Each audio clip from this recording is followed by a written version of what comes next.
बस रोना ना बनेगा। मैं ते को आखे तू बड़ी लव स्टोरी नहीं सुन सकदा बच्चा। सुना मगा अपनी लव स्टोरी क्या थी तेरे साथ? यार दादा काम ते मेरे नाल ही थिया हां जो एक छुए नाल मेरे को इश्क थी गया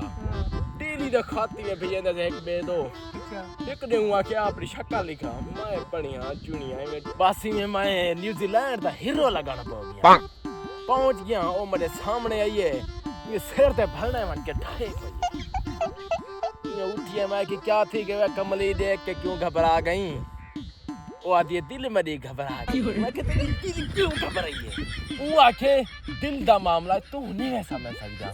मैं कि यार कोई तेरा सु वेंदी वारी इयो को जाके साजा अखी ज़ईफ अखी नाइफ अखी दी ताकत काई नहीं जो तेरी अखी दे ताप झलन साडो ही मेरा देख तू तेरे कोलो असा डर गए कि साको मैं एहसास थी कि जो असा शक्ल को मारे गए कोई भी बुझे मारन रुवाला भाई दादे को बुझे नहीं मरी रे बस ओ यो मंगी जे तू शादी की थी उनदे 8 बाल थी गन असा